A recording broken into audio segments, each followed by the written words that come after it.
Check, check, check. If you're hearing the sound of my voice, that means you're now tuned in to chapter 67 of the Introverted Intuition podcast. My name is Jeff, a.k.a. Petty Podcaster, a.k.a. A fan of this dude that got in front of me today, another guest. I came across his work through the fucking trenches of not trenches of social media. It was on the forefront. A photo that went viral. I think I saw it on Complex of Travis Scott and Kendrick Lamar. Was that at MSG? Was it? Yeah, second day of MSG. Fuck, that photo was amazing, man. And I immediately had to find this dude and get him in for an interview and pick into his brain a bit. Introduce yourself to the people. What's up, guys? My name is Nicholas Watkin, or Nick Watkin. Edit that out. You guys can find me at Nick WNYC on Instagram and Twitter. Twitter, it has the underscore on it, but yeah. Thank you for coming, man. Welcome to the show. Thank you. So I guess your title is photographer, or is it just creative, or something else? I don't know. It's a lot. Photographer, videographer, / person that works in the music business sometimes. Okay. / like a whole bunch of other stuff. So it ranges, but it's fun sometimes. And you mentioned prior to coming on the mics, you've done podcasts before, not really interviews. Yeah, I haven't done interviews before. This is like kind of weird for me. Yeah? Yeah. It's fun, but it's also weird because it's a new experience. Yeah, I mean, hopefully it gets less weird as time goes on. Yeah. But for starters, I want to ask, how has 2018 been for you overall? Oh, I would say it's been the best year of my life. Yeah. Because last year was the most painful year of my life. So this year, I graduated college. Congrats. Thank you. Did my second semester of my internship at Atlantic Records. What else? Shot numerous amounts of concerts. Shot numerous amount of festivals, whether it be Panorama, The Greatest Day Ever. What else? Camp Flognog. I was actually supposed to be out in L.A. right now for Rolling Loud. Well, what happened with that? Financial. Oh, okay. You know how it gets sometimes when it's around holiday season and you're in like a tight budget. Yeah. And fucking the fight prices go up around this time too. I feel, like tremendously for no reason. I was looking at because they sent it to me last minute. They sent it to me actually yesterday. So the only time I would have been able to get out there is if I got the flight the same time they emailed me and headed out there like right after I got off of work. No bags, no nothing. No camera equipment either. Damn. So they hit me last minute, and then I was looking at the prices. It was like $500 for a one-way. I was like, I'm not doing this shit. Who hits you specifically about that? Editors. The editor that I went through for DJ Booth, he hit me up. He was like, yo, you got approved. If you can go. If you can't, don't worry about it. The tickets still, like, Rolling Loud is who they are. Yeah. It's going to go to somebody. Nobody is really worried about it. Excuse me. But yeah. And right now I have like a shit ton of artist PR and managers hit me up for like interviews, even though they know I'm a photographer. Yeah. So I'm just like, I'm like looking at the emails. I'm like sulking because I could have been out Rolling Loud right now. Oh. In LA in good weather and just enjoying myself. But I'm happy I'm here right now. Cool. So I like to like set a timeline for the people right quick. Let's go into the past, back to when you were younger.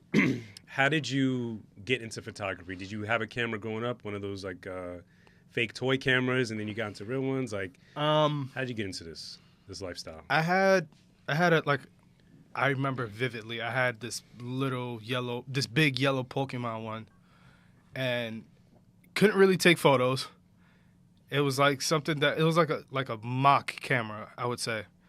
My mom got it for me when I was younger. It was fun. I used it for like probably about like 6 months and then just threw it to the side. Mm-hmm. You know, like when we were kids, our attention span is like really, really, really short. Yeah, mine's still currently, but yeah. But yeah, they threw it to the side, and then my grandmother got a camera, and she was telling us, like, because we all used to go to Christmas at her house, and we would spend the time with her. She told us, like, if anybody wants the camera, just it's here for you guys. So comes along, like, this is like when I was 6 when I had that Pokemon camera, and like I would take these little disposable cameras that my mom had, and just take photos with it, like randomly. Not like consistently, but just like randomly. Right. And then in like 2011, my grandmother passed away, and we had to like clean out her apartment, and we found the camera finally. So when we found the camera is like a Canon TXI or something like that. Some like super, super, super old shit from like 2005. I'm not familiar with cameras, but that sounds old. It's I was looking it up. It was like a camera from 2005. Wow, okay. So think about it, 2005 to 2011. I mean, yeah, 2011. So that's like a 6-year gap. Yeah. And, camera equipment's like modernized and like advanced all the time. So I finally picked it up and like, because we took it back home with us. There was times where I was just like playing with it. It wasn't until like 2014 where I actually picked up the camera and just started shooting random stuff. So I remember I had a couple of friends that went to Hofstra. So whenever they have like these, I think it was called Fall Fest or something like that. Okay. They would have artists come out and just like throw concerts and stuff like that. I remember the first quote unquote concert I shot was a T-Pain concert. I had like my camera on me. My friends were like, "Nick, if you're gonna do it, just do it." Photos came out shitty. Oh, okay. It was bad. Damn. Yeah, it was bad. T-Pain. What was he even performing around that time? I mean, you can't even think. This was like 2015. This was the year before they graduated. No, that same, because it was 2015, 2016. My friends graduated, so this was September 2015. I want to say. Okay. And he was performing. Of course, the hits, but hits, but you know how like when artists start to come back, trying to like build their name back up. Yeah. Maybe that track with B.O.B. Up and Down or something like that. Maybe he performed that. He had his hype man there. I forgot what other songs, but it was just reeling off the hits, and the crowd was into it. But you know, like when crowds are just like, eh. Yeah. That's what it was. And then we went back to the dorm, and then Kesha came out, and I was just like, I'm not bringing my camera for this shit. Didn't bring it. Kesha actually did really, really, really good, which is kind of weird because... Never heard anyone say that before. That's what I'm saying. Yeah. So, her whole performance was weird. I'm just like, this would not be a good picture at all. Mm-hmm. So, it like sporadically picked up the camera from there, from like 2015, 2016. Didn't really shoot consistently. Mm-hmm. And then 2016, I got a job, and I was finally able to buy the first camera I got. Which one was that? Do you remember? A Canon T6. Okay. Basic package. Came with 2 lenses, a telephoto, and then just the regular lens that it comes with. And it was just like, okay, cool. I finally got it in 2017 because I ordered it around this time. In 2016, it came January or February of like 2017. Yeah, 2017, and then I did some. I like it was snowing randomly in like March, mm-hmm. and I just decided let me just go to Central Park and see what the fuck is going on. Shot some like little landscape photos. People actually liked it. This was like the first time I actually put anything on the internet and anything like that. People liked it. I was like, all right, cool. This will be good. Then this is why I say like this is the most painful year of my life. Right. I got hit by a car. When I say I got hit by a car, I flew. So, got hit, flew, laptop's in my bag, everything's in my bag except for my camera. And I was on my way to school. So, get hit, and then like everything just starts to spiral. Back pain, neck pain. It wasn't until this year I found out what exactly my injuries were, but that's at a later day. And then it dawned on me when I was in the hospital, and I was just like, if you're gonna buy a camera, you might as well take this thing seriously because you just got hit by a car. Yeah. Nothing is ever guaranteed. You could have lost your life right there, and then what's gonna happen? You have a camera that your mom has to pay off, or you're gonna have to, or somebody's gonna have to pay off. Yeah. So it was just like go. Went to a friend's like little event. Her name is Brianna T. She throws like events all over the city. Last year she threw an anti-lemonade event, so it would combine Rihanna's album and Beyonce's album, and it was like an art exhibit. It was really fucking cool. That sounds sick. Dancers, like live painting. They have art there. They have a fire DJ there, and it's just like a cultural mix of just like black people just like going there and celebrating art, the album and the paintings that these painters painted. And then I was speaking to one of my friends. His name is Funny Julius on Twitter. And he was like, Nick, if you're going to do this, because I was talking to him, and he was like, I recognize you from somewhere. I was like, yeah. Like, you're Funny Julius on Twitter. I'm like, yeah, I'm Nick. Mm-hmm. He was like, if you're going to take photography seriously, just do it. Just go all in. And around that time, it was like concerts popping up left, right, and center. I forgot the first concert that I actually brought my camera with me and snuck it in with me. And this is like before I had like press passes, before I had like access to anything. Yeah. I think it was. Hold on, I have to go back. It was out here in the city. It was. Yeah, it was out here in the city. Okay. I rarely travel outside the city to go to concerts now. But you wanted to go to fucking Rolling Loud this weekend. Here's the thing about it. They were gonna. Well, I would have to pay my way out there too, but it was like this is like after everything. This is like when I got my connection and everything like that. Yeah. I think the first concert like I ever brought my camera with me to was Kendrick's Damn Tour, and I'm like on the other side of the stadium. So like, think about, say the stage is over there. Okay.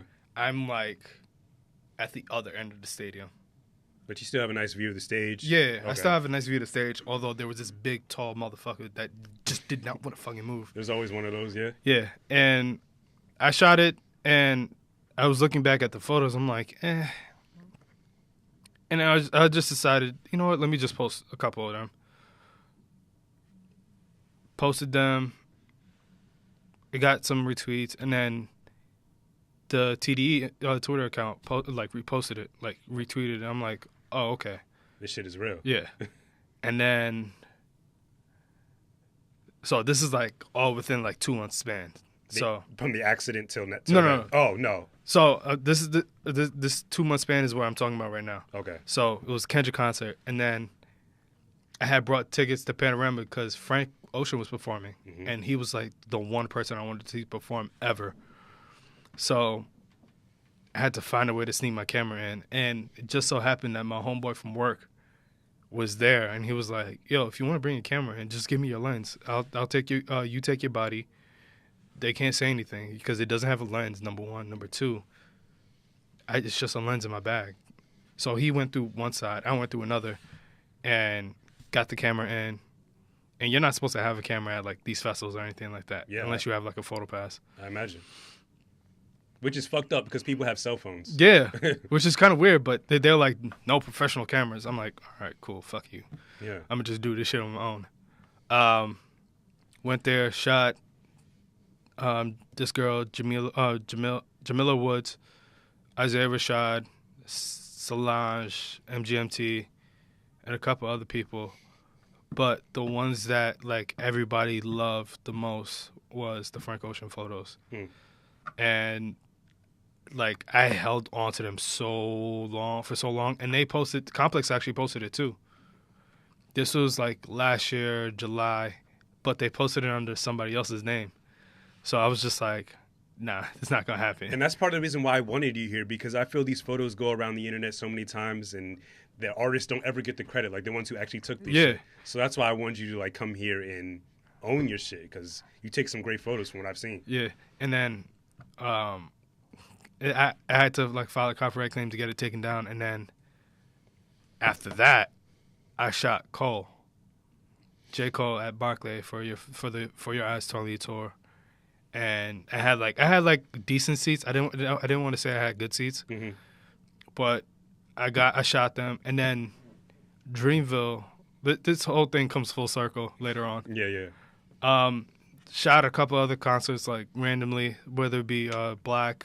There was a couple others, but the J. Cole photos and the Kendrick photos got me my internship at Atlantic.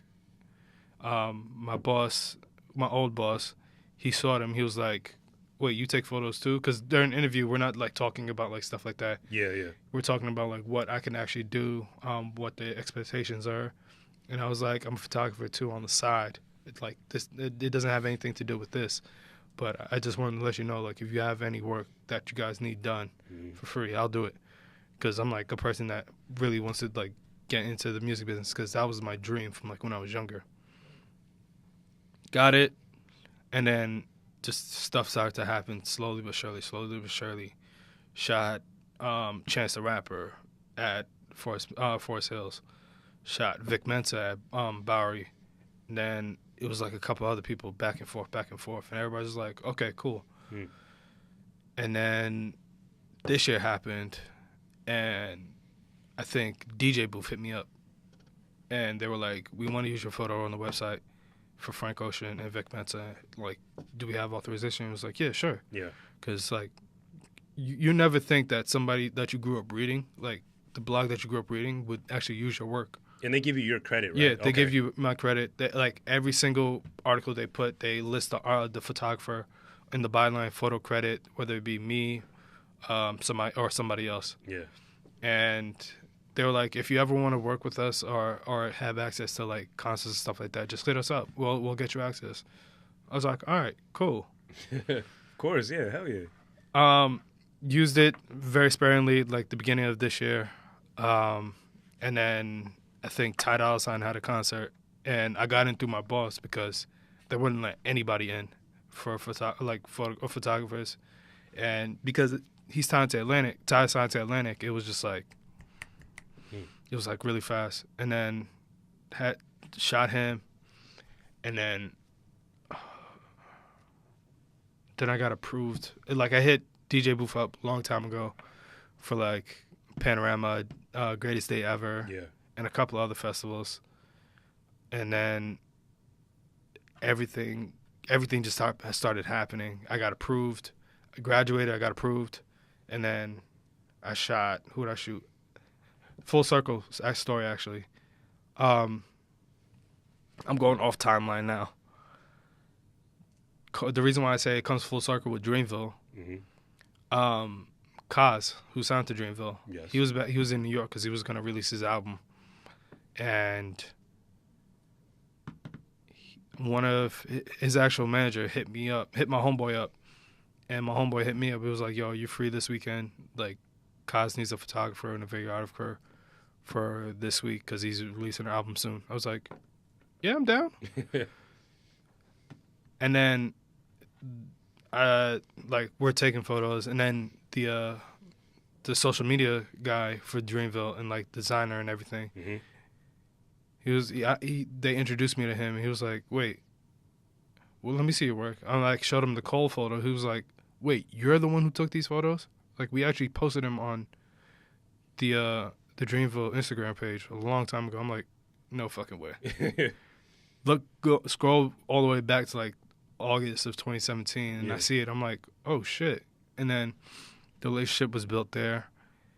And then, ironically enough, there was a couple of events that they wanted me to shoot. They wanted me to shoot Dreamville Fest before it got canceled because of the hurricane. Yeah. And it was just like one of those things where we're just always in the same area.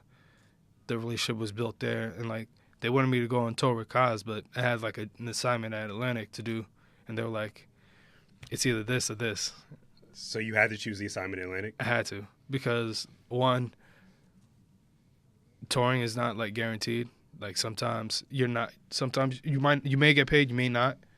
So I just wanted to like have something stable, and because I always aspired to be working in the music business in any type of like capacity, it was like I would rather go for something that can build a long-term like job Yeah. than anything else. You don't think that relationship would have bridged that gap in a way too? It would have, but it Even also if you weren't getting paid, I mean. yeah, Too. even if I wasn't getting paid, I still would have done it in a heartbeat again.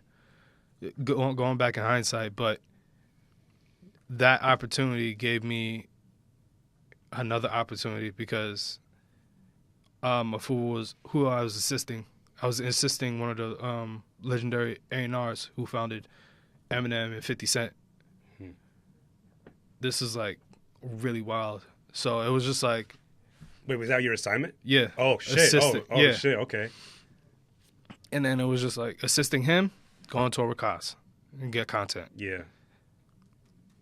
Both And sound so good. Yeah, both sound so good. And I was just like, you know what? I'm gonna stick with this for right now, and then later on, if that pops up back again, just jump on it. So it was that, and then I don't know. Do you follow Nipsey Hussle? Not really. So this is actually really cool. He came to the office. They actually announced that he was signed to Atlantic for like years, and nobody knew. He came to the office. I asked his like product manager, because this is like her first project that she did. Okay. If I can shoot him in the office, like take pictures of him in the office and everything.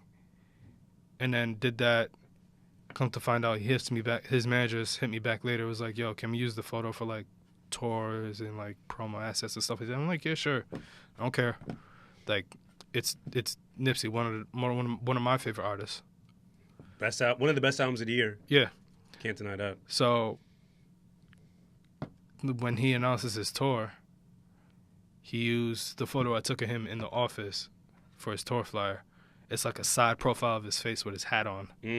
And I was just like, oh, shit. This is like really cool. And then just like stuff started to happen. I got my photo used for single artwork, shot. Wait, single artwork for Nipsey? No.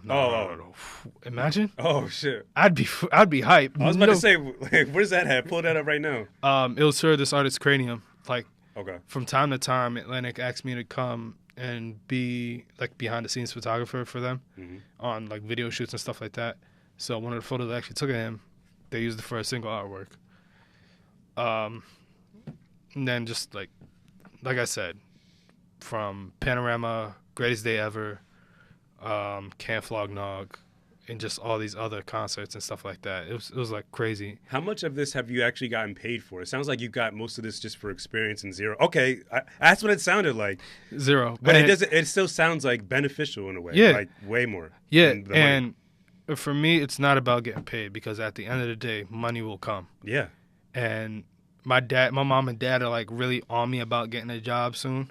And I'm just like, number one, I'm looking. Like, it's hard to get a job in the music business. Yeah. Or any entertainment business.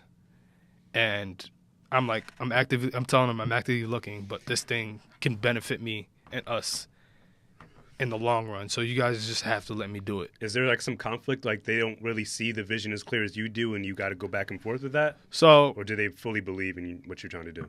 In the beginning, no. So when they were asking me like, why am I going to all these concerts? Like, what is the end game for this? And they were like, I was telling them like, excuse me, it may not make money for me right now, but at the end of the day, it will. And I kept telling them that. And then the Frank Ocean photo happened. They were like, okay, we'll see it. We see it. Yeah. But not fully yet. And then a couple other photos started to pop off, and they were like, okay, we see it a little bit more. And then it wasn't until me shooting Panorama was the first time that they actually were like, okay, he can actually do something with this. Let's lay off of him. Yeah. But they're still on me to like have like a quote unquote backup plan. But I, for one, don't believe in backup plans, because if you're not fully like going towards what you want, then what's the point of it? That's a fact. Yeah. And it seems like you set out for this to be your career passion years ago. Kinda. Sort of, kinda. I mean, if you become more confident with it as you've seen like the fruits of your labor, but when you picked up that camera again, like I feel like that was the defining moment, like post accident, and these people telling you if you're gonna go do it, go all in, like. And from Are you fully confident doing this now? Like it isn't like. Sometimes no. I'm not gonna lie. Sometimes no, because it gets discouraging. Not because you're not like allowed access to these concerts, but because you don't see the fruits of your labor almost immediately. Yeah. Like I'm the type of person that would rather build the foundation than just like willy-nilly just bullshit and just pop off really quick and then just like have nothing stable at the bottom of it. Right. Which some of these guys do, but also these guys have connections into like these big artists, and the artist is just like, all right, cool, come on tour with me, we'll pay you this much amount. We're definitely in like different forms of entertainment, but I've learned through podcasting I have to connect with as many people as possible. Relationships are everything. Mm-hmm. So when I see what you're doing, I would love that. I would love those connections. So I feel you're benefiting, but just not financially. I see that coming as long as you continue to build relationships and keep in contact and be consistent with these people. Yeah. So it's fun. Like, and then. Do you want to talk about the Travis photos now? Yeah, let's go.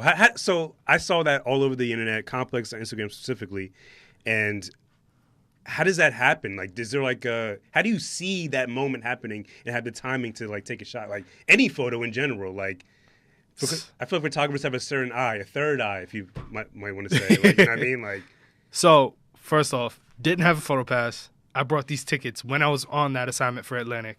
Okay. And I was just like, all right, cool. We gonna buy these tickets. We gonna die in this concert. When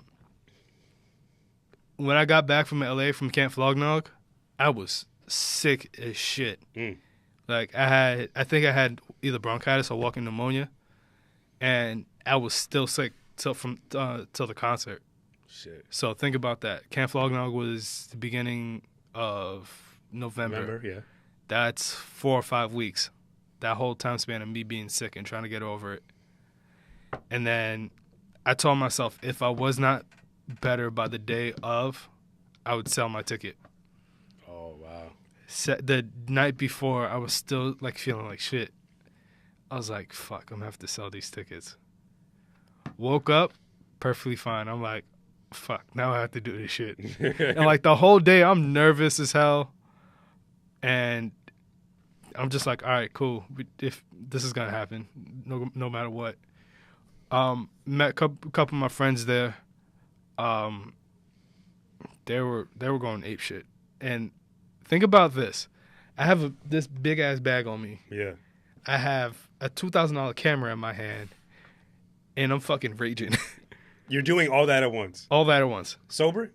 Yeah, sober. Okay, cool. And my friends are just like, you're wild for doing this shit. You're wild for raging right now. Like during intermissions between Sheck West, Trippy, and Gunna.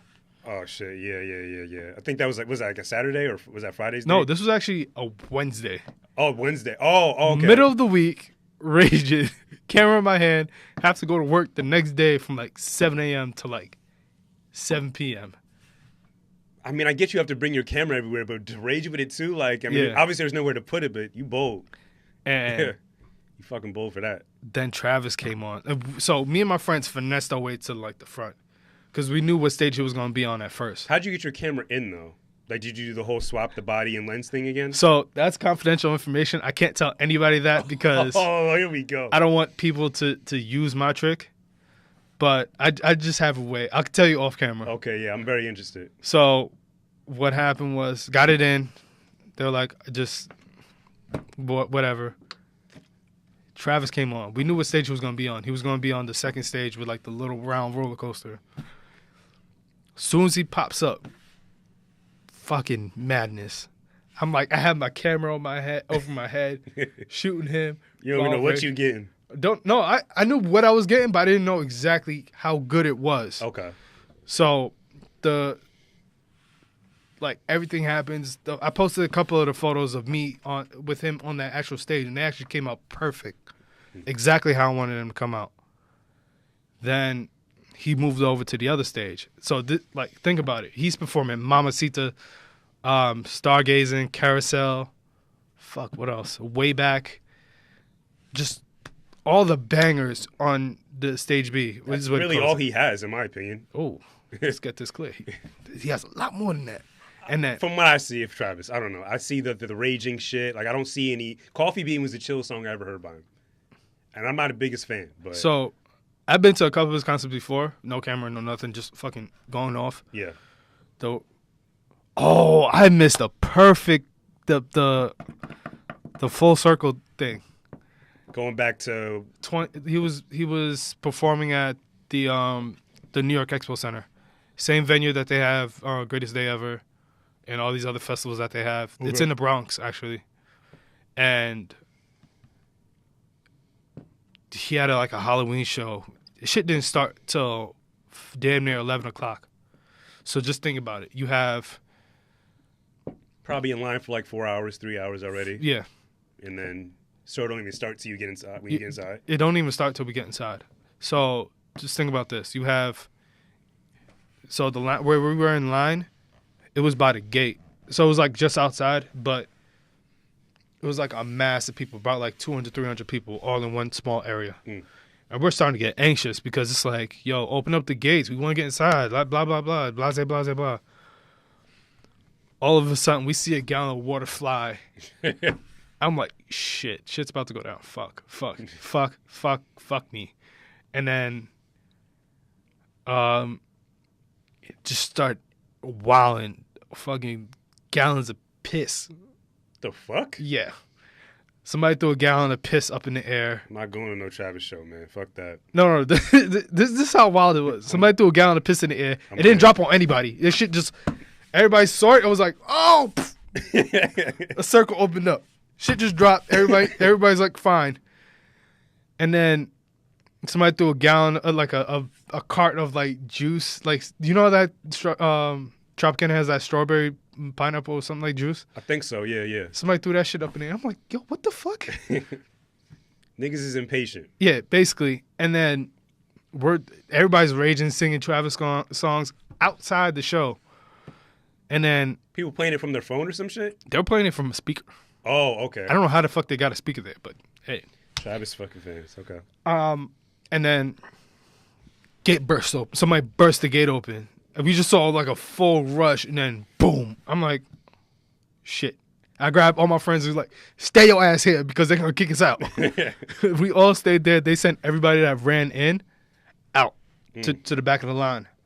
So I'm like, all right, cool. This is our chance. We get in. We're like, we get in. I'm like third row, and then madness just starts happening. Virgil comes on.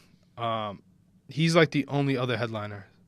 So just think about him playing Life of Pablo hits. Just shit that just would ring off, like for the young kids. And then, unknowingly enough, my friends didn't bring this up to me until like after, like when we were at the Travis Go for this show for this year. Sheck West was there. He performed. He performed Live, Die, Sheck West, and Mo Bamba. At that Travis show? At that Travis show. Nobody knew who the fuck he was. I thought he just popped. I mean, he popped, but like I didn't know he was. No, he like around. He was around. Mixtape circuit, all that shit. Okay. He was around, and we didn't know that. And then Travis show starts happening. I'm like in the front, so big mosh pit. Camera still in my hand. Yeah. I had my friend next to me because all my other friends was just like all the way in the back, and they were just like, Nick, you stayed next to me. We ain't losing nobody. I lost them a long time ago.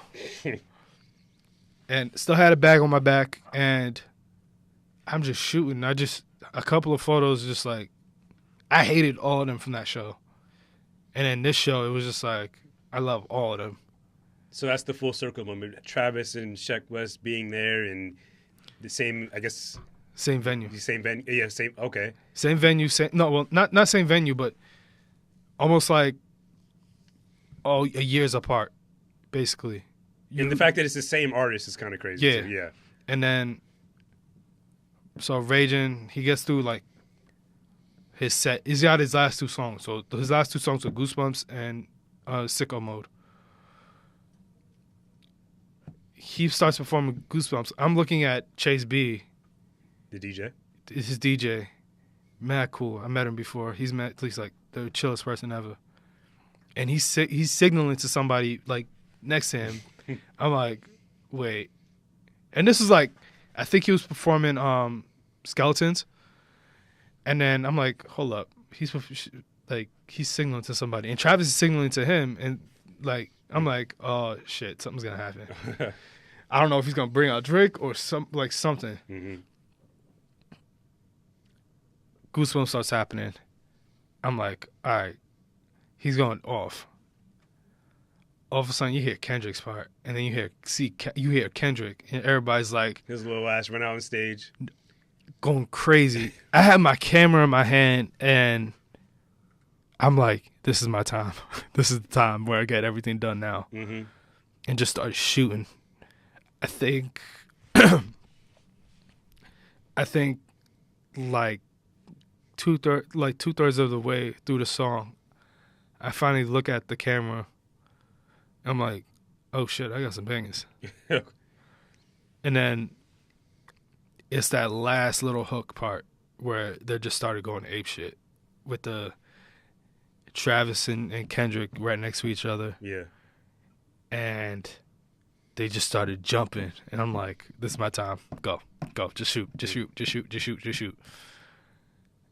I'm actually surprised my camera was in focus because this whole time I'm like raging and shooting at the same time. I was gonna ask, like, that's such an iconic moment. Like, you were still present in that moment, enjoying what's going on? I was still present, working, and still working. How do you maintain that? Because you have to have some level of focus to get the nice shot. I imagine. I don't know. Yeah, you have to. But it's for me. It's like, for one, I live in the moment almost every day because it's like you never know when something's gonna be taken away from you. Right. So I joke around with a lot of people. I crack jokes on them, but also when they want to be serious, I'm serious with them because you have to live in the moment. Like I said, nothing is ever promised. Right. So for me, working and staying in the moment, it really dawned on me when I saw Frank. It was just like, this might not ever happen again. Let me get these shots and enjoy it at the same time. Yeah. And every time I've been to like festivals and stuff like this, it was just like, let me enjoy it. Let me like fully like dive in and just like enjoy it. Yeah. So seeing that, it was just crazy because I'm like, I'm not expecting anybody to come out because the first night he was going crazy and my friends were there. And they're like, he's not gonna bring anybody out. He didn't bring anybody out for this show, for the first show. Yeah. Second show, that shit was incredible. I didn't even think it was gonna pop off like that. I posted it on Twitter and I posted it on Instagram. Do you tag like these companies, or you just put it out to the world and people pick it up? So at first, I don't think I did because when I posted it, it was just like, okay, I'm just posting this. Like I like immediately got it off my camera and just posted it willy-nilly. And then my homeboy hits me up, and I was like, "Yo, this is legendary. I'm gonna send it to Complex because he knows somebody in there." I'm like, "All right, cool, fuck it." Sure. I'm not expecting anything of it. And then, our generation music hits me up. He was like, "Yo, can we use a photo?" Yeah, sure. Cool. Revolt hits me up. Revolt TV hits me up. It was like, can we use a photo? Yeah, cool. And then it wasn't until I think the next day that Complex posted it, and I thoroughly lost my shit because it like I said, it's a full circle thing because you take a photo of Frank and it goes viral like it did last year, and then you take a photo of Travis and Kendrick just wilding out, and it still goes viral. Like for me, it's like one of those full circle moments. And you enjoy these people, you enjoy these media outlets, you grew up on them. That has to be insane too. Yeah, because you're just like, you're never thinking that because you take a photo, it's going to go viral. Yeah. For me, it's like, number one, it's the art of it, the angle I'm getting, and just like the moment I'm capturing. I'm curious, when these companies are asking you for these photos, can you charge them? Can you be like, yo, yeah, but for $300? So you can only charge them if they're using it for an article. Then you can license the photo out to them. Okay. But if they're not using it for an article, because they mainly just get the photos that they use for articles off Getty. Oh. Yeah, they just purchased the licensing rights to it for like how many ever weeks they want to use it for, and then just use it for like social media stuff. You can't really charge anybody for it. Yeah. But you own it. It's technically. So basically, I'm allowing them to use it. If they don't credit me for the photo, I get to take it down, do a copyright claim. So, funny enough, Bleacher Report Kicks actually posted the photo and didn't tag me in it at first. I was like, "Yo, can you guys tag me? I took the photo. You guys are actually using the photo." And then it hit my it didn't hit me till like last minute that my homeboy actually works for Bleacher Report. Yeah. Until like after I sent the request in, that he was like, "Yo, you should have hit me up." I'm like, "My bad. I hit you up last minute." Yeah. I didn't realize that you could have just edited that shit really quick for me. But he was like, "It's fine. Next time, just let me know." And then, yeah, it's like these photos, they're like art to me. They mean a lot to me, but they're at the end of the day, they're art. You want to share that art with everyone. Yeah. I don't care if I get paid for it as yet. I don't care if like the artist posted or anything like that. I care about the art of it. Most people care about people posting their photos, people liking their photos, and all this other shit. For me, it's like if an outlet sees it and it's like, okay, we want to post it, cool. I'm not like it's exciting, but for me, it's like posting it and sharing it with the world. So, like, when you're in the editing room after going over or whatever, like looking at all these photos, how do you know, like, this is the one I want to put out to the world? Like, I'm sure you got a lot of dope shots from that night, but how do you know that was the one? It was you just go off of it. Like sometimes there'd be a blurry photo, but it looks cool. Yeah. I hate blurry photos. I hate them so much. I don't know. They're kind of artsy. Some of them. They're kind of artsy. Some of them, but not all of them. And then you just like you go off of the feel of it. So like that whole night, I took like 16,000 shots. 1,600 shots. Shit. Between Sheck West, Trippy, Gunna, and Travis. Travis had the most. And it was just like, let me go through it slowly. So I'm going through like the first half of it when he's on stage B. I'm like, banger, banger, banger, banger, banger, banger, banger, banger. Because I'm like directly right in front of him. Yeah. And he sees me, but he doesn't want to look in the camera. And then I like go onto stage. He goes onto the main stage and have shots of like the pyrotechnics, the fireworks coming down, the sparkles. And then you just go off the feel of it. Sometimes when you first see it, it doesn't look good. But when you start to edit it, start to bring down like the exposure, start to bring out like the shadows, bring out the black, bring out the whites in it, bring out the clarity of it. Right. It starts to look a lot better. So I think there was one photo. It was a photo of him like walking away with the fire coming up, and with the Astroworld shirt, like with the Astroworld thing on the back. I hated that photo when I first took it. Like when I first looked at it, I was like, I hate this shit. Because I'm looking for like one where it's just like the fire is like fully up, and he's just like on some evil demonic shit. Yeah. And I see that photo, I'm like, all right, this has potential. Edit it, boom, everybody loves it. There's one of him performing Sicko Mode. I just recently posted that one, and it's just the child throwing up the green shit in the back. Yeah, and him just wilding. I see. When you speak about these photos that you take and you edit, it seems like you're really passionate about it, and what I've seen, you're really good at it. Yeah. Now, what about other photographers who label themselves as one, who take shit off their iPhone and get their shit? How do you feel about those people, like who label themselves as photographers but just use their cell phone, or I don't know, like the fake ones, I guess. Honest to God, when I was at the Black concert a couple of weeks ago, I did take a couple of dope shots on my phone. I'm not gonna lie, because I didn't have my camera on me and I didn't want to bring it with me because I'm like, I'm going to a show. This is the first show I actually want to enjoy, because I've shot Black before and I know his team and management. So like anytime, like if I wanted to shoot him, I can just like be like, yo, can I shoot him? whenever he's in town or wherever. Like, he may just happen to be in the city I'm in. You're cool with, like, his management? Like, I think his name is Justice and all that shit? Not them particularly, Okay. but, like, his merch guy and everything like that. Like, the LVR team, I know a couple of people in the building, so it's just, like, they can put in a good word for me, and they're like, oh, yeah, we know this kid. Dope. Cool. And, like, my opinion on those type of people who call themselves quote-unquote photographers, it's like, you're only as good as your eye. Mm. So one person I know who has transitioned into like an iPhone photographer is John Manning. If you don't know who he is, he shot DMX. He shot the cover of the Black Album and the cover of Blueprint of Jay-Z.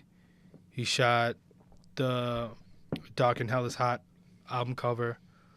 He shot... I want to meet this fucking guy. Holy shit. Those are my favorite albums. You literally just named them. Literally, he's actually the most legendary photographer I know, besides Ravy B and all these other guys. Him, to me, he's the pinnacle. Yeah. Because he knows how to do it. Whether he has a digital camera on him, film camera, or an actual, like, iPhone. Mm-hmm. So I've been to a couple of his talks, and he did one for, it's not Sebastian Michael. It was some artist from Atlantic, and he did like a little like iPhone gallery with them. And it was really cool because he only used the iPhone, and he knows how to edit well, and he knows how to use the portrait mode well. Right. And he just did one recently with Liliki 47. It's this artist from RCA who is like super dope. She wears a mask on her face, but the lyrical capacity of her is like incredible. I'm gonna have to check her out. And just seeing how he did it and how he does his work is incredible, from like the old days up until now. And everybody across the industry knows him, whether it be an executive to an average fan. You know who is what his photos are, right, once you see it. And like I said, it has to deal with your eye. Some people can do it, some people can't. Some people will just take a regular photo and be like, "Oh, cool, this looks cool," and post it, and sometimes it goes viral.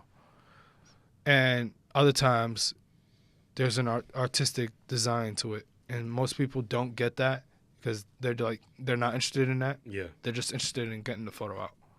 But you're focused on like angles and lighting and all that. Angles, lighting, all that shit.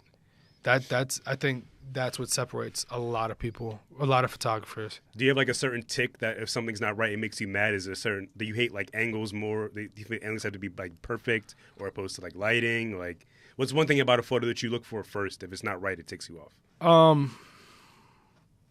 It has to be in focus. I don't care what anybody says. Out of focus photos are fucking terrible. Yeah. Whether it be in videos too, if they're out of focus, they look garbage. Sometimes it looks good. Like for certain directors, yeah, you can do the rack focus and focus the person in. Right. But if it looks garbage, it just looks fucking garbage. I'm gonna tell you straight up. Another thing that ticks me off is if like they don't edit it well. Like sometimes I've criticized a couple of friends and be like, "Yo, you could have edited this way better." But it's my critique of them, and they appreciate that. And most my photographer friends appreciate that I'm open and willing to be like, "Yo, you could do this a lot better than this." And they go back and do it, and they're like, "Okay, yeah, I see what you were talking about. Yeah, this looks a lot better." And yeah, it's just in focus and editing. That's the two main focuses of mine. I feel like I've never edited a photo before, but I recently when I went out the country, I went to Barcelona in September and Paris in February. I feel like I took some pretty good photos, but I never actually sat down to actually edit them. It's honest to God, if you go on the photo app on your phone, yeah, it's really easy to edit. You just look at the photo, press edit, everything pops up for you. Go for the filter one. Mm-hmm. It's supposed to be like one where it has like 3 lines, and it has color, light, and black and white. You can edit the photo straight from there. You don't have to do anything else. And I bring that up mostly because these photos I've taken were off my iPhone. I don't own an actual camera. So why do you choose to have an actual camera when these iPhone cameras are getting just as good, just as clear? And you already own a phone, so it's kind of cheaper too. For like a nostalgia purposes, or No. So for me, it's about getting the best quality photo. Doesn't matter if it comes off an iPhone. Doesn't matter if it comes off of a camera. I need the best quality photos for the best quality work. If you want to pursue this as a career, you have to have a camera on you, because iPhone cameras, they can only do but so much, and most people don't know how to work them, and they're limited to what they can do. So if you go on the portrait mode, it can only go from like here, like 8 feet in front of you. Yeah. That's as much as it can go. You can't go farther back. It can't go farther, like a little bit forward. It can only do like what's 8 feet in front of it, and that's it. I found you off like your concert photos. Is that like, what do you want your legacy to be? Do you want to be known as the guy who took great photos at concerts, or just photos in general, or like landscapes? Like, so how do you want this to go? Where I want it to go is, I don't want to do photography forever. As much as I love it, the goal is to expand and grow outward. Because if you're just focusing on photography and concert photography and all this other shit, you're going to be pigeonholed into one lane. And I've seen a lot of people be pigeonholed into one lane. But you mentioned like Ravy B. Like, obviously I don't know everything she does, but she's made a name for herself. She's made a name for herself doing that, from what I see. But she's also done like campaigns and stuff like that. She's also done portrait work. She's also done landscape stuff. Ravy B is not pigeonholed. She can do whatever the hell she wants because she's that good. She's great. She's in my eyes, in 5 to 10 years from now, she would be in the same category as Jonathan. There's a couple other photographers who are in that lane too. This kid named Danny Photos on Twitter. He's taken. I actually think I follow him. Actually, he's taken like incredible shots, and it's insane. And because he only uses film, and film is like a hard art to master, because you have to know like what lighting is good, how to focus the camera properly, and all this other shit. And film is not an easy thing to master. You can master a digital camera in like a week. Film, it takes years to master, and he's mastered it very well. He's taken, I'm just running off the list. He's taken the recent photos of Saba and his music that he's putting out. Dope. Those cover arts. He's done Black. So if you buy the album and actually look inside of it, those are all of his photos. The album artwork. Oh shit. Okay. No, not the album artwork itself. Well, like the artwork inside the book. Artwork inside of the it, credits the book and stuff like that. Yeah. It's all him. Sick. And who else? Lil Durk, Silence of the Streets 3. That cover artwork, it's all him. And you just see it. And then I have my boy Sean. He goes by 21 _ It's like literally 20 and then the word 1. I saw him at the Travis concert. Like, to me, him, my homeboy Sator. Yeah. Those two are like the two that I look up to, because they are in the same path as me right now. I think they're 10 times better than me, regardless of what photos I take and what moment I capture. Right. They are 10 times better than me, and they inspire me to get 10 times better. I respect you being able to admit that, especially with people that are so close to you, your friends. It's hard for sometimes for people to admit that someone's doing better than them. I tell my friends all the time. I respect that. Like, you guys are better than me, and you guys inspire me to be a lot better. I have my friend Abby, who's actually in town right now. She was supposed to be with me today. She's taken, I don't know, like there's a legendary photo of Janelle Monáe when she was on tour. She captured that. Janelle posted it. Everybody knew who the fuck she was. And I'm like, bro, like, why aren't you doing this constantly? And she's just like, I don't know. I'm like, just do it. You don't have to worry about like if you're getting paid or not, whether or not it's gonna make you happy. Yeah, you're gonna get frustrated at times. Everybody gets frustrated. I'm pretty sure you get frustrated more than you know. Yeah. I just recommend anyone doing anything they have an interest in, even if there's no check attached to it, because the experience, the connections you'll be able to get, that's way more valuable in my opinion. Yeah, it is. And I'm telling my photographer friends, when you're there at the concerts, scope out who the artist manager is, because you never know what's going to happen. Yeah. So every time I'm at like a concert or a festival, I'm always scoping out to see what manager is there. I've met a couple of cool managers. Like I met Ty's manager. I met this kid named Mark Basie's manager. Mm-hmm. I met who else? Kodak's manager, Kodak's A&R. And how do these conversations happen? You just walk up to them and be like, "Hey, I'm a photographer," or you show them you have your work ready to show? How does that work? Because I feel like I can't just walk up to like, who am I a fan of? Joe Budden. I can't walk up to Joe Budden's manager and just say, "What's up, yo? Let's work." It's a fine line. You just have to know how to navigate that line. And I think working at Atlantic helped me navigate that, because when you're like working in the music business, you have to know how to talk to these artist manager and how to talk to these artists. Teach me, man. What's like your opening line? Like, you just have to wait for them to get comfortable. It's like one of those things where all right. So I'm gonna go to an example. You saw the Ebro Kodak interview, right? I did. If you didn't, I don't think anybody noticed in that opening line. Ebro specifically said, "I did not want to meet you." Yeah. So, for me, knowing who Kodak is and how he talks and how he embraces people, he's always on edge. So I've been on multiple video shoots with Kodak.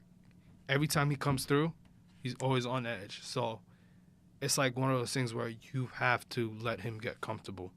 You have to let him understand that you're not there to hurt him or endanger him. And nobody, like, as a person, you're not supposed to be like that. You're not supposed to make anybody feel comfortable with who you are. Yeah. So you think Ebro saying that made him uncomfortable and kind of sparked the walkout? I mean, outside of him bringing up his allegations and his trial or whatever. But it's because when you come off with negative energy to anybody, more than likely, they're going to reciprocate that negative energy. Right. So it's happened numerous times. I've seen it. People will come off with negative energy, and somebody will look at them like, "What the fuck are you talking about?" Yeah. And this whole time I'm cursing. Can we? Yeah. Oh yeah, we could curse, man. Oh, this whole time I'm like letting F-bomb the shit. Nah, man. The explicit logo was on the side of the podcast. You could curse. All right, cool. Fuck. There you go. All right. So going back to what I was saying, like when you come off with static, people will probably just bring it right back to you. Right. This happens in life in general. So you kind of have to learn how to let the person or artist or management get comfortable first. Like listen into the conversation, put your input when you feel like it's needed.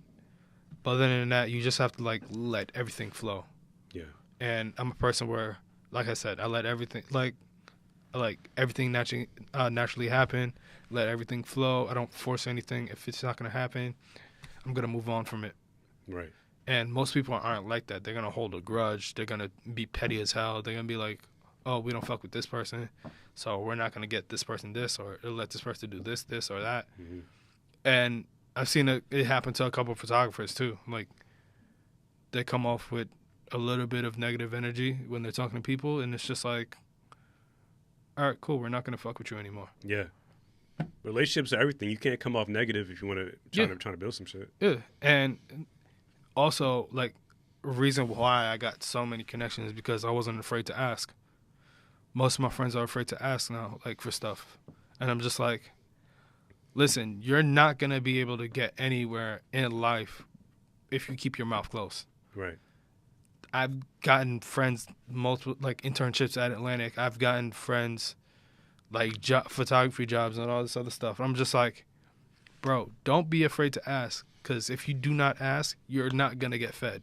Exactly. And people, you think it just comes down to pride, right? People are too prideful to ask for help. People are too prideful to ask for help. I don't give a damn. Yeah. I'm going to ask and be like, yo, do you need help with anything?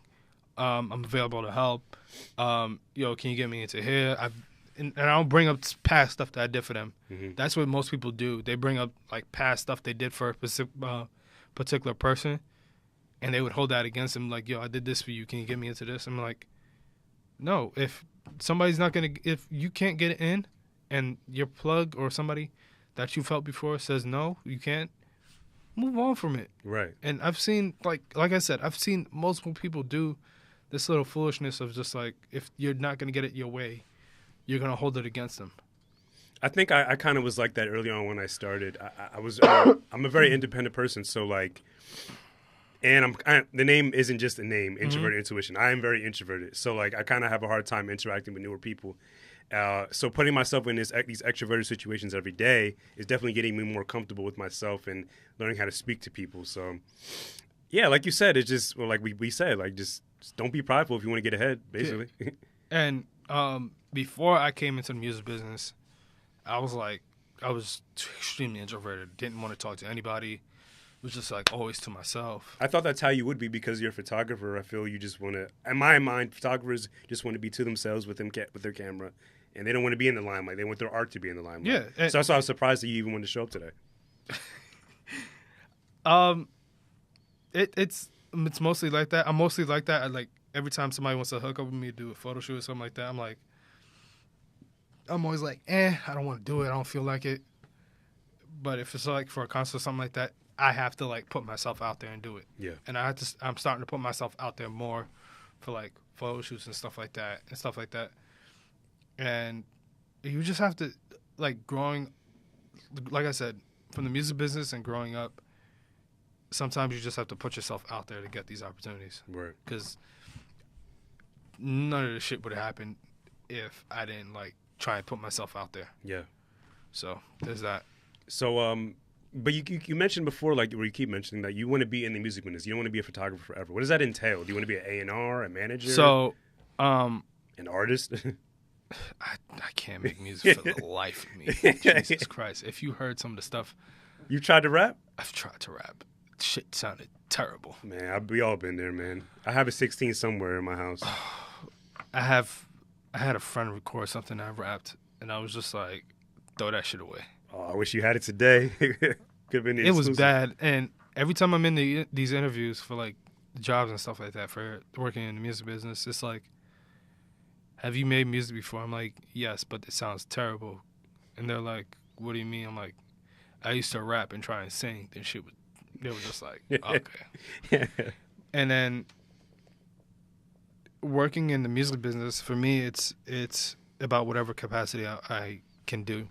Because I'm such a creative person, like whether it be music, whether it be like marketing, whether it be actual video stuff, it's for me. I'm like my mind is always like turning, like what can be better, what can make this thing great. Right. And for me, working in A&R, working as an assistant for his name is Riggs, working as an assistant for Riggs, it sparked that a lot more because one, I barely did anything for him, if I'm gonna be completely honest. But what I took it upon myself to do was when I was there, the assignment basically was to answer phones and manage his calendar. That's basically it. Sounds easy. Easy. He didn't ask me to do anything. I'm like, all right, cool. I'm just basically sitting at a desk for 9-10 hours of a day, not doing anything. Let me just try and do something. So I decided to do artist research. Started to look up artists on just, you know how like when you get into like that hole of SoundCloud and like the whole of social media in general, the rabbit hole, yeah. You start to find shit that you find it cool. Yeah, that's exactly what happened. And this is like 3 weeks out of March. I mean, out of August. 3 weeks of finding artists. And I would present it to him at the end of the week, every Friday. He was like, at the end of the assignment, he was like, you're not what I expected. And he meant that in the most sincere way possible because he was like, I just expected you to come here, sit around, not do anything, just lollygag, whatever. And like, just basically like, be somebody who just took advantage of the opportunity. Yeah. And he was like, you actually took advantage of the opportunity. So what I mean by taking advantage of the opportunity of just like sitting around and not doing anything and just being here and present, I meant like just taking away from somebody else who could have done a better job, who just being in a building because you have a connection there. Yeah. Just being there because you got lucky and not doing anything with it. When I tell people, and what he was telling me I did was, you took it upon yourself to do other things that weren't required. You took it upon yourself to let yourself be heard and let yourself be seen. You took it upon yourself to actually try and get into this path, because most people would just sit around and not do anything And hope it falls in their lap. Yeah. Yeah. And like I'm still doing it now. Like every time I'm like on my laptop going into the like rabbit hole of SoundCloud, and I send them like artists research, artist reviews, artist bios, and stuff like that of like who I'm finding and what type of music they make and how they sound and how they would be better. And he really appreciates that, because I think I showed him like 2 people, and he was like, wait, replay that? Replay that back? He said it like 10 times. He played that back, replay that back, replay that back, replay that back. And he was like, you have an ear for this. Most people don't. I'm like, yeah. And he was asking me, like, growing up, was I the person that people came to for music? I was like, for sure. Like 100%. I put my friends on to Chance the Rapper. Put my friends on to Kendrick. Yeah. Put my friends on to Big Sean. Put my friends on to, not necessarily Wiz, because Wiz was already out when I got into high school. Yeah. Who else? I put my friends on to Saba. Put my friends on to Vic Mensa. Put my friends on to, the list goes on and on and on and on and on. Right. Like some of the bigger acts today, I didn't even think that they were going to be good. I put my friends on to Travis. Damn. I'm still not a believer. Everyone you said I'm a believer in, except for Saba. I'm still a little one foot in, one foot out. Listen to Care For You, the album that came out this year. That for me is the best album that came out. It's like, for me, it's in between Saba and Travis. Album of the year. Album of the year. Damn. I mean, and let's be clear. Cardi and Nipsey for me are up there too, but they're like, those two are first tier, second tier, and then it's like Mac Miller and what else album came out this year? It's crazy. All the mainstream acts that people would name for album of the year are not in my top 5 at all. Really? What's your top 5? I have it written down in a separate note. Hold on. I'm not sure if you've heard of any of these people. I'm sure you have, but you forget. I want to be an A&R. So for sure. I hear a lot. My top 5 albums of the year, in no particular order. 1, Kali Uchis, Isolation. Okay. Number 2, JID, Jid, DiCaprio 2. Okay. 3, Room 25, No Name. Okay. Number 4, Buddy, Harlan and Alondra. That's my shit. That's a third tier for me. And this number 5 is a little tough. It's between Mick Jenkins, Pieces of a Man, and the Underachievers, See Through the Rain. Okay. Or After the Rain, sorry. So you're like a person that mainly is like, who goes to the underground sound. And for me, I love that too, because grew up on Mick Jenkins. I was at his first art show that he had like way back, like 2015.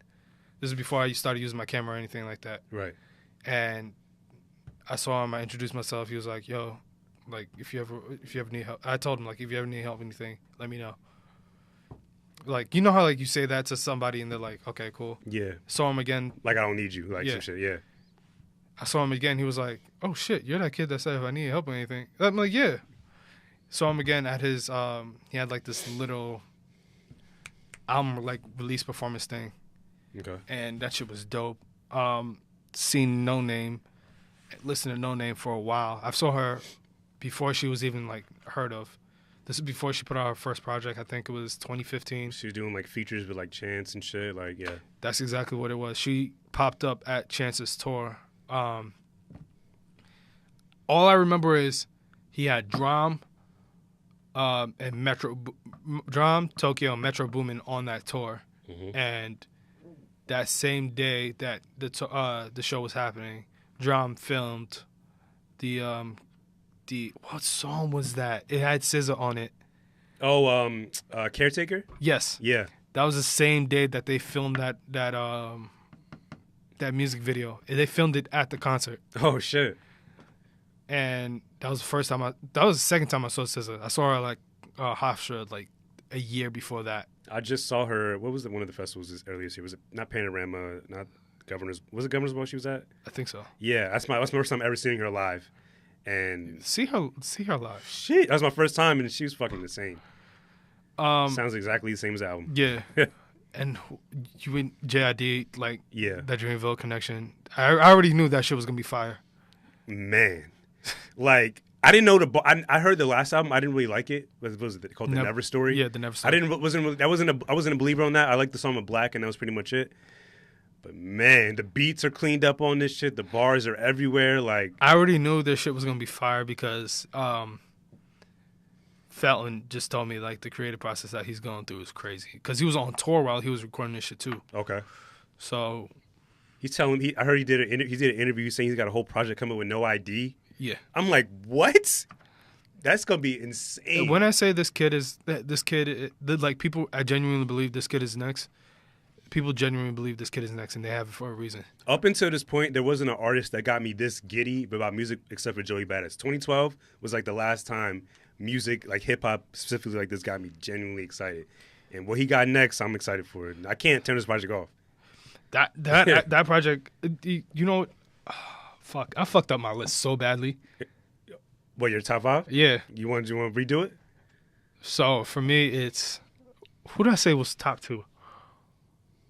Oh, Care for You, and Astro World. So those two, in no particular order. Sicko Mode is song of the year, in my opinion. It is. There's nothing better.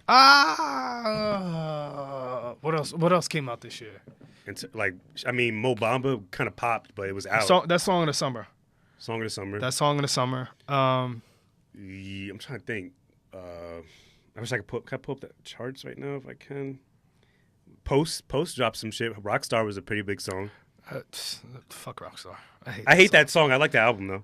I love the album. I did like the song that should have been the single is Better Now, instead of Rockstar. Yeah, I could see that. But no credit to 21 Savage. He made that song a lot better. I'm looking at the iTunes charts. I mean, there's like Uproar with Lil Wayne. I'm not a fan. Money, Cardi B. You had Nonstop Drake. That's my shit. But you had Cardi with I Like It. Was that Chant? No, it's not. That's like J Balvin and J Balvin and who else? J Balvin and Bad Bunny. Bad Bunny.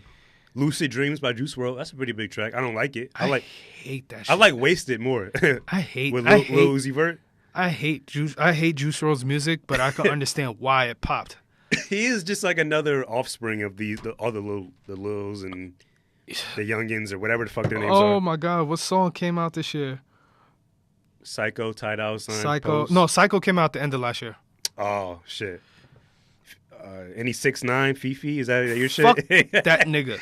Oh no, Tyga, Taste. That's a big record that people sleep on. With Offset. Taste would be up there with Mo Bamba for Song of the Summer. Mm. It's not the song of the year because like right now you don't hear it as much. Right. Shit, I'm trying to go all the way back. When I say I have too much damn music on my damn phone, I have too much damn music on my damn phone. But too much damn music dropped this year. Like, that is true. I forgot that Culture 2 dropped earlier this year. I thought that was last year.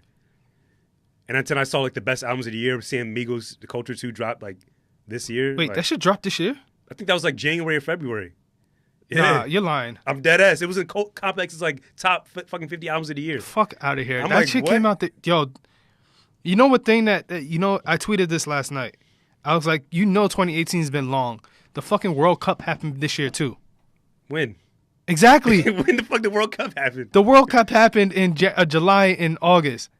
I don't remember. I completely forgot about that shit. I don't remember that. I specifically remember it coming out. And I'm like, wait, nah, this shit came out?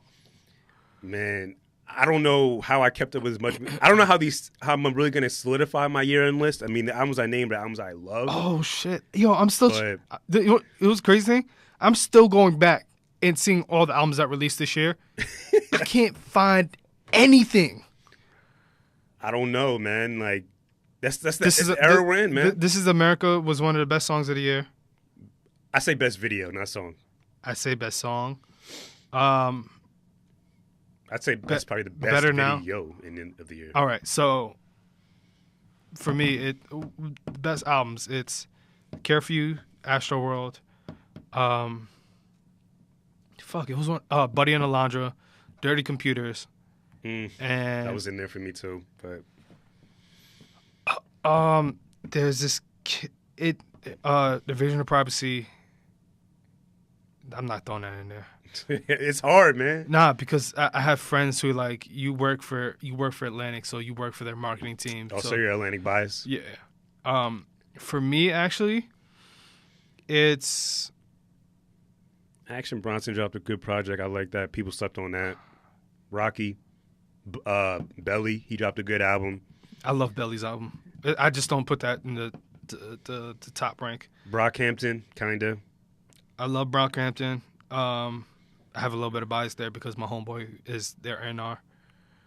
Yeah, you got mad connections, yo. Don't say that. I hate when people say that. I'm like, yo, you got mad connections. Put me up. Nope. No, I didn't finish that sentence. I didn't say put me on. I'm just saying you got mad friends.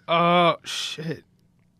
Yo, this thing goes back a while, and this shit is annoying to me. Yeah, it's been a long year, man. No Scorpion, no Eminem. Fuck those two albums. I hate them. Eminem. I love Scorpion, but Eminem's album is garbage to me. I used to love Eminem, but that shit is just terrible. I think Eminem is committing career suicide as we speak. Why are you doing an 11-minute freestyle with no beat, my nigga? Like, stop. He's stupid. He's stupid. He's trying to prove he can rap. You can rap. We get it. Oh, there was a song that came out this year, and I fucking loved it, and I can't find it. I was hating on KOD, but I love it. I still love it. I love Here's the thing about I hated on it for the longest. I hated on Cole for the longest. That's what I said. KOD, for me, when I first heard it, it was... for me, it was, like, refreshing, because I was at the album release at Gramercy. Oh, shit. The pop-up shit or whatever? Yeah. What's crazy was what happened? I think I was at work or something like that. No, I was at school. Saw that shit that he posted, and then he was like, at Gramercy. I'm like, fuck. I'm all the way in Brooklyn. I'm not going to get there in time. Get there. I'm like one of the first people there. I'm like, all right, cool. Wait, what? Yeah. All the way in Brooklyn. So he posted that shit at like 2 o'clock. I'm in Brooklyn. It takes a while to get to like Manhattan, like almost an hour. Yeah. Especially that time of the day, I feel. Yeah. Kids coming out of school, all this other fuck shit. Yeah. I get there around 3 o'clock. I'm one of the first people there. I'm like, what the fuck? And then they tell us that you can't have a bag with you. So I'm like, all right. Because I had to connect, because I was an intern at Atlantic, I was like, all right, let me just drop this shit off. Yeah.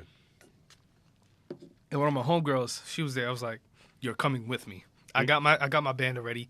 Get your ass up. Let's go. She was like, no, I don't want to go. I'm like, bitch. This is J. Cole we're talking about. Yeah. You're a big fan of him. Let's go. She came, we enjoyed ourselves. Man was right in front of me. If I had my phone on me or my camera.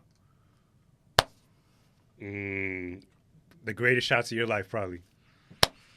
The absolute greatest shots. I think it's so dumb that you can't like bring in a camera, but you bring in an iPhone. I think that's so stupid. The thing about it was they had us put our phones in like this little like a little case. Yeah. And they shut it, so you could not look at your phone. You could not text anybody. You couldn't do anything. Wait, was it like labeled and? No, like literally, they put in like this like little soft pouch, and they shut it with like a pin. And the only way you can get it out is if they have like a magnetic thing to pop it out. What the fuck?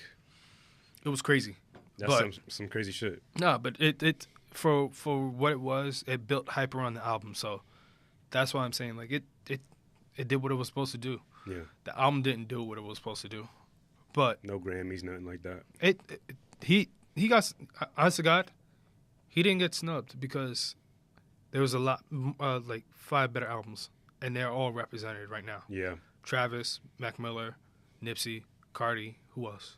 I think I will say they nominated Mac because he's dead, but I feel like people slept on the album when it came out. No, because That's Mac's best project. Yeah, it is. Because you got to think about it. It came out the same time Astroworld came out, the same day. Yeah.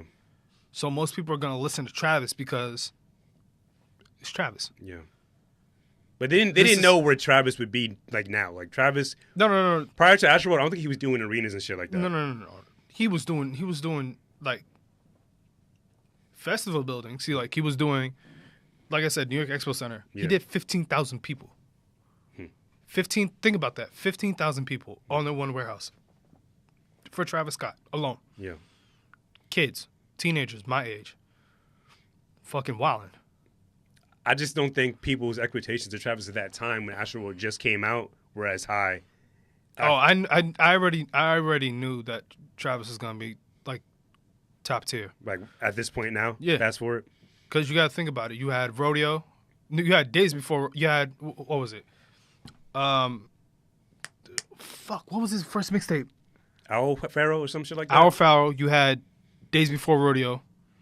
You had Rodeo. Yeah. You had Birds in the Trap Sing McKnight. And you have Astroworld now. Just think about that progression. Starting out, you're just trying to find your sound. Trash. At the very beginning. No, you had Upper Echelon. That's a hit. That was the only hit. That was the cleanest one. Uptown was a hit. I don't know that one. Uptown had A$AP Ferg on it. I don't know that one. That shit was a hit. I need to go back and go to Travis' discovery. And then you go from Upper Echelon and Uptown and all these other songs like Little Bangers to Days Before Rodeo. Just think about Days Before Rodeo. You had that Mamacita on there was on Rodeo itself. That was Mamacita was on Days Before. Okay. You had Mamacita. You had fuck. Let me hold on. Cause you probably know more than I do. I'm just getting now in tune with Astroworld and going back bits and pieces to his older shit, but the singles I like. So all right, so you had I just couldn't understand him up to this point. Days Before Rodeo. You had Days Before Rodeo. You had Drugs You Can Try. You had Quintana. You had Mamacita. What else? You had Backyard. You had Don't Play. Don't Play was a single. It had Big Sean and the 1975 on it. That sounds lit. I missed that one. And you have, that whole project was just bangers. And then you go to Rodeo. You see the progression that he went through. And most people don't. So you have 3500. You have, what was it? Pray for Love. You have Piss in Your Grave. You have Antidote. Yeah, Antidote's hard, yeah. You have Maria, I'm Drunk. You have Flying High. You have Apple Pie. And then you have Okay Alright with Schoolboy Q. Just think about that. Mm-hmm. Crazy bangers. And then you have on this side. So it's just like, and then with Quavo. Yeah. And then, what was it? Birds in the Trap. This is the Travis Scott timeline right here. The progression of Travis Scott's career firsthand. And then you have The Ends with Humming from Kid Cudi, his biggest idol. So if you know who Kid Cudi is, everybody loves Cudi. Yeah. I'm pretty. Yeah. Did you love his stuff growing up? Yeah, the first Man on the Moon. The first 2 albums are my favorite. When it gets to like Indie Cut and what was the most recent solo shit? Passion, Pain, and Demon Slain. No, the one before that. It's like the wavy like album cover. I know which one you're talking about. That one was terrible. Through and through. I don't remember the name. I have a different opinion on that, but we're gonna get into that later. So we're gonna after we get to Travis, we're gonna go to Cudi. Okay, we'll do fucking breakdowns. Let's do it. And then you have The Ends with Cudi. You have Way Back. You have Coordinate. Through the Late Night with Cudi again. Biebs in the Trap with Nav. Everybody hates Nav now. I don't hate Nav. I like his album. His self-titled album. What was album. crazy? This is the first time anybody heard of Nav. It was on Biebs in the Trap. Really? The first time I heard him was that song he did with The Weeknd, Some Way. That was the first time I heard him ever. And for me, my introduction was Beavs in the Trap. And that's a bad one. Yeah. Well, no, Beavs in the Trap is actually good. But Nav's part is bad. Yeah. Well, no, Nav's part was actually good. It's like, I think it was when he showed his face was when everybody was like, what the fuck? Yeah, I think he got some backlash for saying nigga because he's whatever he is, not black. I think that's like one of my first introductions to him as well. I have a different opinion on that. So, and then for Travis, it goes Sweet Sweet, Outside, Goosebumps. First take was terrible. And then you have Pick Up the Phone with Young Thug. So you're telling me that the hype was there for Travis leading into Astroworld? The hype was there, especially with like, you saw him get snubbed for this. This is actually a really good album if you think about it. Okay. Like when you first hear it the first time, you're like, okay, there's some stuff that could have been better here. But when you see the lineup for Rap Album of the Year for 2016, this should have been on it. Like completely. I don't remember who was there, but I'm pretty. I believe what you're saying. And then you go to now, you just see like absolutely the progression, and he didn't put out anything in 2017 either. No, I think he did a lot of feature. That was feature heavy. Yeah. It was feature heavy. Yeah. And it was just like he was just like trying to get it. He was trying to build on anything, and then you hear you heard him say like Astroworld coming soon, and I was like, all right, cool. And then he put out that visual. Yeah. So everything, and he, you know, if you know Travis, he hasn't done visuals at all. Like there's barely any visuals from Travis.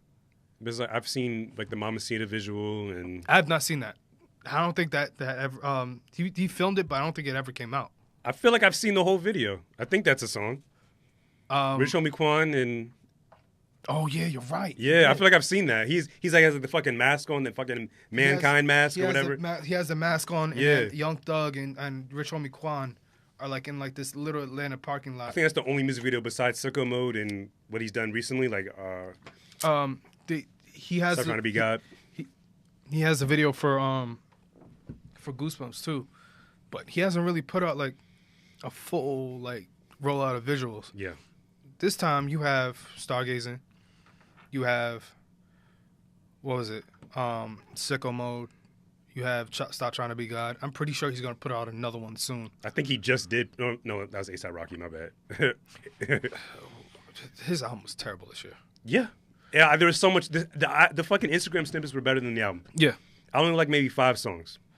The only song that I like is the one with Cudi and Tip. The one that came out, the remix. Yeah. ASAP Forever. Yeah. Yeah, that's cool. That's the only one. I like 143rd. I like Tony Tone. That's cool. But Tony Tone is my other favorite song on it. Praise the Lord with Skepta.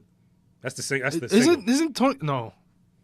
Praise the Lord. Yeah, I like Praise the Lord. I don't like Tony Tone. Yeah, he disappointed. And I hate that nigga was the whole promo up to the shit was saying I'm gonna try to prove to people I can fucking rap. But there's more melodies in him kind of doing his Cudi shit than rapping. Rap now has turned into a melodies game. It hasn't turned into like the lyrical shit.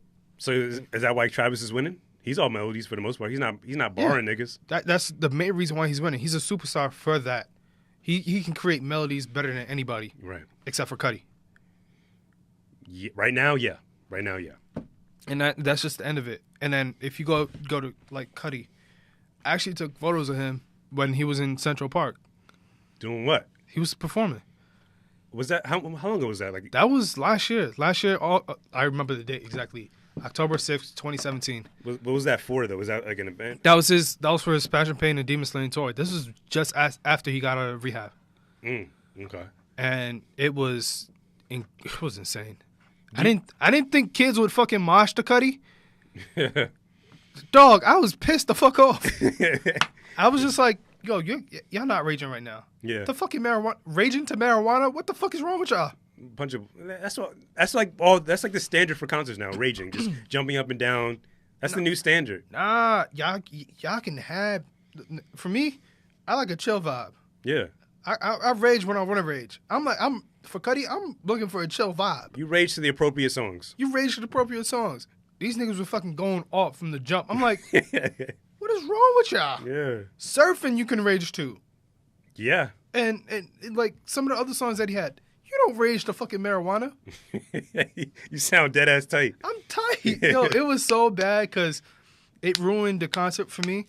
Although I did get some good photos of him, it ruined the concert for me because it's just like, I'm there for Cudi. I'm not there to rage. I'm not there to fucking wild out. I'm there for Cudi and to listen to him because this is the first time he's been on tour in a while. Mm-hmm. And then you have these little ass 17, 18-year-olds just fucking off the shits, off pills, off fucking Xans, off fucking weed and alcohol. Do you indulge in any of that? Hell no. Like none? Even weed, alcohol? None. Because for me, it's about keeping my mind clear. And because I'm a photographer, sometimes if you drink and smoke and do all this shit, it inhibits your artistic, like, clarity. Yeah. And I've seen friends do it drunk, and their photos come out terrible. As expected.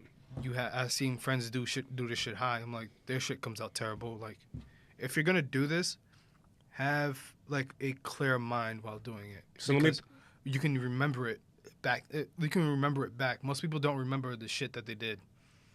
Like, if they were off the shit. So have you ever been to an event, you went to go take photos, and just every photo came out terrible, like, in your opinion?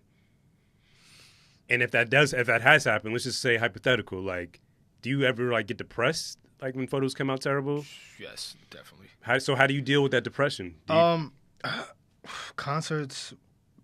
where my photos were terrible. Where you just personally weren't satisfied, I guess.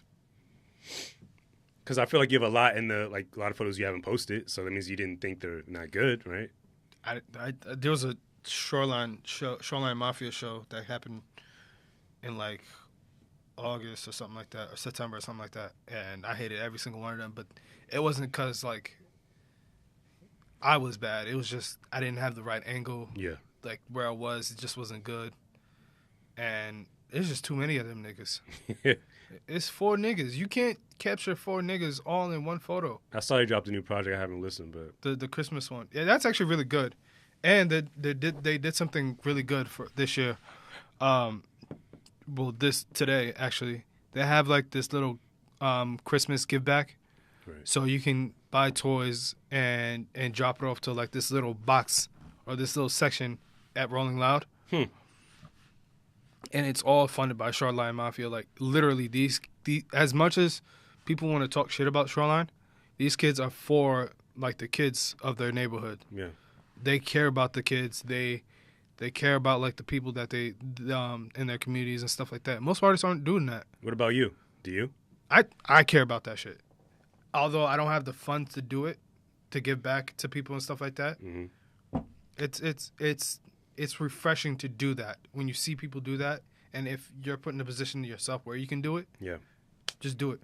Because giving back to people is the best thing you can do. It can make somebody's day, it can brighten your day, or it can even just like enhance your mindset. Because like before I started photography, I had to volunteer at this thing called the Police Athletic League. Okay, and did that for a whole summer. And it was one of the best things I did. Granted, it was frustrating because you were volunteering, you didn't have any money and all this other shit. But when you're volunteering and you're doing it just because you want to, it's the best thing in the world because you see the appreciation on these kids' faces. You see the appreciation on the counselors' faces. You see the appreciation on the program directors' faces. And they don't want to give you, like, you're not entitled to it. You don't feel like you're entitled to anything. Right. Kids that work in for summer youth, not knocking them, they just want the check-in so they can move on and do their own thing. Yeah. For me, I did it because I wanted to, and partially because I didn't have anything to do that summer. But it was one of the best decisions I ever made to do that. So, what type of camera do you use now? A Canon 6D Mark II. Actually, I have it in my bag. How much is it? What's the market price for that? Oh, shit. Right now, to get, like, everything included, like a battery and everything, and, like, a camera lens, it's, like, $2,400. Shit. And do you, like, try to upgrade every year, or do you keep the same camera? Like, do you recommend anyone do that? Like, keep up with the trend of cameras? No, do not do that. Because you will fuck your pocket up, and you will fuck your credit up. That's exactly what the fuck I did. Shit. But it wasn't because I brought the camera. I got it as a graduation gift for graduating college and for my birthday. I think, you know what it was? My mom told me it was like a combination of things. It was a Christmas gift, graduation gift, and a birthday gift. Oh shit! So you ain't get shit else after that. Oh, I did. Oh. I just had to finesse my way. Like my birthday, I had to buy my phone, so I brought this shit for myself. My mom just gave me like $200, and she was just like, "Here, just do whatever you want with it." But I didn't ask for Christmas gifts this year because it's just like you got me that, and I got my phone. Like I don't need anything else. And like for anybody who wants to upgrade, like every year, don't do it. Do not do it. Yeah, this sounds like a waste of money. Well, not waste, but like you'll be wasting you're spending a lot of money. Yeah, you're spending a lot of money for what? To only use the camera for a year, and then what happens after that? You're throwing the camera to the side. Yeah. Like the camera that I started with, it's like sitting in my house not doing anything. Like I have a couple of friends who want to buy it. I'm just like, this shit is garbage. Like don't. Like I'd rather you get like a good quality camera than something that like I started out with and it's beat up. Like literally, if you see the camera, you're just like, this been through hell. You mention your friends a lot. Like it seemed like you really have a close group of friends. Like have you dealt with any loss of people? Like people not really supporting or believing in your journey? Oh, that you had to cut off. And how'd you deal with that? No, it's not about cutting it off. You have to move on. People grow. People grow. Some people just genuinely don't have the time and interest to keep up with your life. Yeah. Some people just don't. Like just way too fucking busy. I don't fault them. I do. I don't fault them. I don't have any aggression towards them. There's only probably like 2 people that I ever cut off. Everybody is just like, we either moved on from like each other or we're busy as hell, so we can't keep up in contact. I feel the complete opposite. I mean, maybe I'm a little bit more emotional than you are, but I value the relationships I have with people, right? So if you see me putting all my time into something that I love, and you can't take the time out of your day or any point of your life, because you're not always busy, to support what I'm doing in any way, especially in the social media age where you can just post something and you can just let it fly and let it sit there, right? If you won't support what I love, then you might as well, you just want to see me, you don't care about me. You don't care about my existence. If you see this is fueling my soul and my life and making me happy, then you don't care about that, in my opinion. See, I have a different view on it because I've seen people cut me off for not doing that. But also at the same time, I see where you're coming from and I see where they're coming from. Yeah, I see both sides. I respect it. Like, I get it. But just let me know that you're there in my corner, right? For me, it's all about when you can. Yeah. It's not about, you don't have to do it often. You don't have to do it at all, actually. You don't have to, for me, it's about, like, you don't have to ask for somebody's time. You don't have to ask for somebody's, like, pay, like, oh, fuck, what is the word? Oh, this is, fuck, yo, this is bad. This is how you tell I'm tired. I've been working nonstop, and I can't remember shit. We almost done. It's all good if you can't remember. You don't have to ask for anybody's time. You don't have to ask for anybody's patience. You don't have to ask for anybody's acceptance and everything. You just have to, when they want to, like, support you, they will. Yeah. If they don't want to support you at all, then so be it. Like, I don't have any hard feelings. Like, you're doing your thing, I'm doing my thing. We don't have to talk or anything like that. But if I see you, I see you. And that's usually how it goes for me. I respect how you feel. I respect that. And they, most people don't get that. They usually take, like, a grudge towards everything. And I'm just like, so you're getting mad at somebody because they're not supporting you. Yeah. And this is not a shot at anybody, but you're getting mad because they're not supporting you because they just don't feel like supporting you, or they just don't feel like entertaining it. I just feel like that's disingenuous. Like, if we're friends, I'm calling you my friend, someone I trust. Mm-hmm. Like, it's just like, why not? Like, why wouldn't you? You know, what's the why? What's the answer to the why? I don't know. Yeah. Why wouldn't you support your friend? Yeah, I don't know. About I just don't get it. I don't know. I like, sometimes I have a different view of everything than most people. Yeah. Like, My values are different. They're like, why do you have so many friends? I'm like, why not have so many? Like, why not? Yeah. Like, you can meet all these people. You can still have a core group of friends, but you can be cool with everybody. Like, I'm literally, if you know me and you see my Twitter activity, you see how I am on Instagram and all this other stuff, you can see, like, I'm cool with everybody on my timeline. Like, I crack jokes. Yeah. I will flame you, and then I expect to be flamed back. I will give you sympathy when you need it.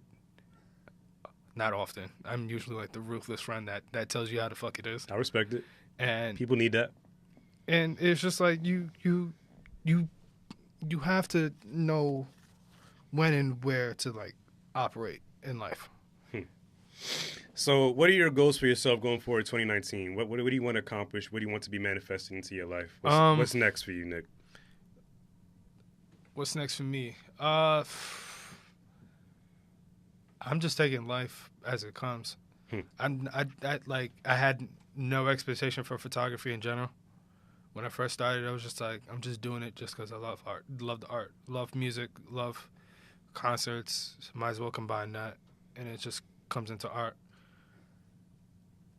And I didn't like expect anything from it. Like I said, Right. Didn't expect to get an internship because of it. Didn't expect to get opportunities to shoot festivals because of it. I just did it because I love doing it, and I'm just letting life come as it is. The only expectation I have is just to at least make a little bit of money from it now. Right. Because I've put in, 2 years into it? And it's 2 years. Most people don't start making money until 3, 4, 5 years. Yeah. I'm already ahead of their track. So hopefully I can make some money from it. If I don't, so be it. If I do, cool. Right. You're just taking it day by day. Day by day. Night by night, moment by moment, literally how it goes. I respect it. And I think that's how everybody should live, just like taking it moment by moment by moment. Because I went through like a dark time of just like being negative as hell. And graduating college, getting hit, and all this other stuff just like made me appreciate things a hell of a lot more. And I don't think people like appreciating stuff until they're gone. So, like, artists, when they're gone, as you can see, everybody's going ape shit over Triple X. Yeah. You see his posters, his flyers, everything all over. The fucking streams for the albums, the songs, out of this world. Yeah. And even if you actually, like, go around the city, you see his posters all over the city. Like, his album posters for Skins. Is that what the album's called? Yeah, it just came out, yeah. You see them all over the city. I was in Grand Central yesterday. I'm walking up. I'm like, wait, hold up. This something. Wait. Is this the whole like if you go to the 7 train, right? All the posters are all the Skins album. Like if you That's literally, nuts. It's crazy. And then you walk down like some of these like Union Square, same thing, all Skins. It's crazy how they're promoting the album, but I could respect it. They didn't do that for his last 2 albums. Yeah. I wonder why, but I mean, the X is like a personal person. yeah, Like he's only care about who his fans are. He doesn't care about anybody else. And that reflected in the album rollout for the first 2 albums. And plus, the first 2 albums he was in jail for. Yeah. So he can't really promote it properly. Yeah, him personally, he couldn't. He probably had his And team he can't. shit, but yeah. And he can't even promote this one. His mom has to promote it. Yeah. So. So we have a segment on this podcast called "Don't Sleep." This is where we just recommend things people shouldn't sleep on. You have anything people shouldn't sleep on, music wise? You can even say don't sleep on yourself, sleep on you, your art, whatever. Well, don't sleep on me. Yeah, that's all I can say. But yeah. There's this girl named Danielle Davis. She's from L.A. She is a phenomenal singer. She put out a project called May 8th, like back in June. And the album is like really, really, really fucking good. Granted, it's mixed bad, but you can hear the potential and the pain that's in her voice because she talks about a lot of personal shit on there. I had the opportunity to talk to her, like, and follow her for a while now, and she's just like gearing up to put out more new music. So I would say don't sleep on her, and don't sleep on. Hold on, there was an album that I was listening to that everybody was like, Nick. While you try to find it, I guess I'll say my don't sleep or don't sleep. I don't know. After this conversation, I'm just hearing just someone who's kind of really confident and focused. So I would just say, just don't sleep on yourself and don't sleep on your journey, because shit's going to happen when it's going to happen. And don't try to force it. Don't try to rush anything, because the fruits of your labor will be received when it's time for you to receive them. Yeah. And just be patient. You got to be patient. Don't sleep on don't sleep on the value of having a support system. Some people don't have it. Some people, if they don't have it, they don't get to their potential. They don't meet their potential. Right. And don't sleep on making connections and keeping those connections. Because if you ruin any type of connection, whether it be music, whether it be in life, whether it be a job opportunity, you're not going to get anything ever again once that connection is ruined. Like, as much as you try. So. Yeah. First impressions are everything, too. Don't people need to remember that as well. Yeah. I walked in today, and he saw me. He was like, who the fuck is this kid? Nah, because, like I said, like, I know your art. I don't know what you look like. So I'm like, how do you even get in the building? Yeah, he was looking at me. I'm like, who the fuck is this kid? And then he was like, wait, Nick? I'm like, yeah. He was like, oh, shit, my bad. Yeah. Like, I'm tired, too. Just as tired as you, so I'm, like, out of it. But thank you for coming, man. I really appreciate your time, your energy. I'm definitely going to be following you going forward in your journey. If you ever need somebody to come back, I'm willing to come back. You can come back anytime, man. And, like, I support anything you do going forward. If you need any help from the studio or from me personally, I got you no matter what. All right, cool. You want to shout out your social media? We get out of here? All right, so you can follow me on Instagram at NickWNYC. I'm pretty sure he's going to put it in the bio in the description. Yeah. And the same thing for Twitter, but the Twitter has an underscore, NickWNYC_. Yeah, that's basically it. All right, y'all. Thank you for listening. Thank you.